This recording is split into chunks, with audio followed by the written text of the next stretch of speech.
Hello friends, কেমন আছো সবাই? আই হোপ সবাই খুব ভালো আছো। আমরাও খুব ভালো আছি। তো আমার নতুন হঠকারি ভিডিওর সঙ্গে তোমাদের আরও একবার ওয়েলকাম। হঠকারি এই কারণেই বললাম, আজ হলো বুধবার। আর বুধবার মানে আজকে হলো বিকালে আমার বনগাঁতে ডাক্তার দেখানোর ডেট ছিল। সেই কারণে আর কি সকালে এসছি আমি এই বাড়িতে, মানে ন্যাচারালি চান দুপুরে খাওয়া দাওয়া করে তারপরে ডাক্তার দেখিয়ে বাড়ি যাবো, এরকম একটা চিন্তাভাবনাই ছিল। কিন্তু ডাক্তার যেহেতু লেট করে এসছে, মানে 5:30টারও পর এসছে। এইবার ডাক্তার দেখিয়ে আমার এখানে পৌঁছাতে 6:30 বেজে গেছে। এবার আমি তাহলে ওখানে যেতাম অনেকটাই লেট হয়ে যাবে, আর এমনিতেই এই সব থাওয়া মিটিয়ে আমার ঠান্ডা লেগে গেছে অলরেডি, তারপর এখানে এসে আরও ঠান্ডা লেগে গেছে। তো সেই কারণে আমি আর বাড়ি গেলাম না। তবে সেটারও একটা মন খারাপ রয়েছে, তার কারণ তোমাদের দাদাভাই আজকে বাড়ি বাড়ি এসছে। কি আর করা যাবে, এই রিস্কটা নিলাম না, কালকে যাব বাড়ি সকালে। আর তার থেকে মজাদার ব্যাপার সেটা হচ্ছে মা বাবার আজকে অ্যানিভার্সারি, তো সেরকম কোনো প্ল্যান ছিল না। আর আমি ভুলেই গেছিলাম যে আজকে মা বাবার অ্যানিভার্সারি। তো হট করে আর কি, মানে এখানে আসার পরে আর কি মনে করা হলো, কিন্তু আমি থাকবো না বলে সেরকম কোনো প্ল্যান করা হয়নি। যেহেতু রাত্রে থাকবো না, দাদা কাজে গেছিলো আর বাবা স্কুলে ছিল, সেই কারণে বাজার ফাজারও করা হবে না সেরকম। ভেবেছিলাম বাদ দাও, এবছর আর কিছু হবে না। তো তারপরে এবার যেহেতু ডাক্তার অনেক লেট করে এসছে, সেই কারণেই রাতে আমার এখানে থেকে যাওয়া। আর দাদাও কাজ থেকে, যেহেতু মানে এই আমাদের বাড়ির পাশেই সামনেই আর কি দাদা কাজে ছিল, তো ওখান থেকে এসে দাদা এই জাস্ট বাজারে গেল। এখন সন্ধ্যা প্রায় 6:30, কটা বাজে এখন, প্রায় 7টার বেশি বেজে গেছে। মানে বাজারে গেছে, এখন জানি না ও কী নিয়ে আসবে আর কী করবে। নিজেই নাকি রান্নাবান্না করবে আজকে, আর আমি আর বৌদি ভাই, তারপরে মা হচ্ছে একটু হেল্পারই করে দেবো। দেখা যাক কী রান্নাবান্না করে। তবে লুচি মাংস হবে এটা জানি। মাংসটা একটু ইয়ে হবে, মানে ওর স্টাইলে বা ওর রেসিপি নতুন কী সব দেখেছে সেটাই আর কি ও করবে। তো চলো এখন ওই টুকটাক একটু সেলিব্রেশন করা হবে, কি করা হবে নিজেও আমি জানি না। তো চলো, যেটুকু করা হয় তোমাদের সাথে একটু শেয়ার করবো। দেখা যাক কী হয়।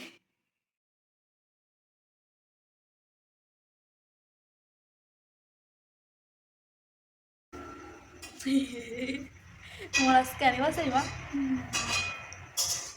মেরা মম্মি और पापा को एनिवर्सरी কততম? 30তম। আমি হয়েছে শুনে তোমাদের বিয়ে হয়েছে 34 বছর, তার থেকে কমেও না বাড়েও না, 34 বছর।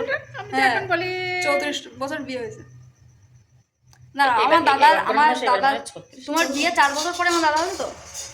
হ্যাঁ, মানে 4 বছর ধরো, তাহলে তোমার এই দাদার বয়স যদি এখন 3 বছরের মাথায় হলে 4 বছর। ও আচ্ছা, 3 বছর হলো। দাদার বয়স যদি এখন কত, 33 হয়? এই কখন 34 করেছি, যখন করিলাম তখন ছিল না। আগে তোমার 34 ছিল, এখন কমে গেছে। হ্যাঁ হ্যাঁ, এখন তো বলি 36 বছর। তাহলে আমার দাদার দাদার বয়স কত?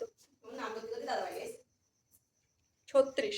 36, হ্যাঁ ঠিক আছে। তো অনেকক্ষণ ভুলভাল ভকার পরেই আর কি আড্ডা মারার পর এখন আমি চলে এলাম ময়দা মাখতে, যেহেতু লুচি হবে আগেই বললাম।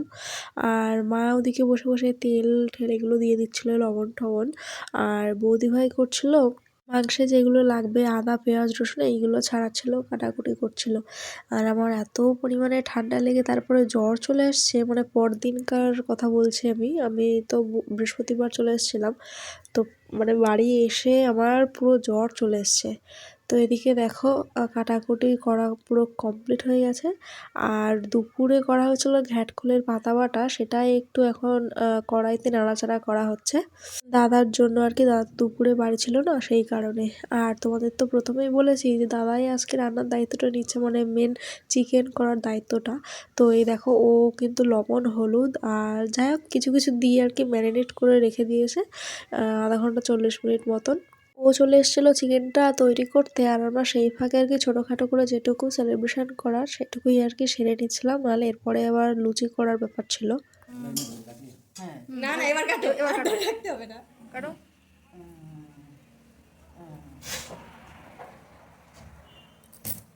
কেউ কিছু বলছেই না, বলো হ্যাপি অ্যানিভার্সারি। Happy anniversary.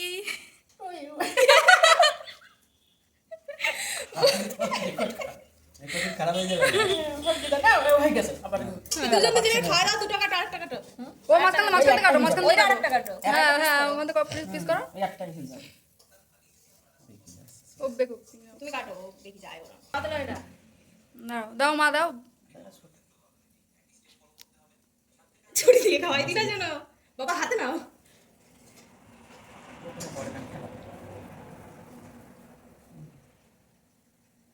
দাও দাও, দুজন দাও, দুজনের খাওয়া দাও আরে দাও দাও দাও দাও দাও দাও আরে খাবে তুই হারাচ্ছ নিজে খাই না দাও দিচ্ছ না পড়ে গেল উঠছে হবে না এরকম ভাবে বলছি খাওয়া দিতে আরে আর খাওয়া দাও খাওয়া দাও না এই আঙুর চাচ্ছে বলে তুলিস তো ঠিক আছে মা বাবা দুজনেই খুবই লজ্জা পাচ্ছিল, স্পেশালি মা, দেখে তোমরা বুঝতেই পেরেছো ভিডিওটা। মা এদিকে বৌদি ভাইকে একটু কেক খাইয়ে দিচ্ছিল, তারপরে দেখো আমাকে খাইয়ে দিয়েছে, তার আগে না পরে যাই হোক মনে নেই, দাদাকে খাইয়ে দিয়েছিল। দাদা বলছে একদম ফটো না, তো সেই জন্য আমি আর ফটো তুলতেই পারিনি। আর এদিকে দেখো মায়ের গালে বৌদি ভাইয়ের কেক লাগিয়েছে, সেটা আমার তো ফটো করা হয়নি, মানে ভিডিও করা হয়নি, সেটাই এখানে আবার এখন নতুন করে করা হলো, মানে কি বলবো, শো করা হলো আর কি। তারপরে দেখো মা এদিকে লেচি মানে গোল গোল করে দিচ্ছিল, আর আমি হলো লেচিগুলো করছিলাম, মানে বেলার কাজটা করছিলাম, আর ওদিকে বৌদিভাই ভাজছিল। আর তার আগে দাদার তো চিকেন করাটা কমপ্লিট হয়ে গেছে, আর এদিকে দেখো ফুলকো ফুলকো লুচি হয়ে গেছে। আজকের রাতের খাওয়া দাওয়াটা কিন্তু দারুণ জমে গেছিলো। আর এই যে দাদার হাতের special chicken, seriously guys believe me, ভীষণ ভীষণ টেস্টি হয়েছিল, মানে এত সুন্দর হয়েছিল সত্যি কথা বলতে।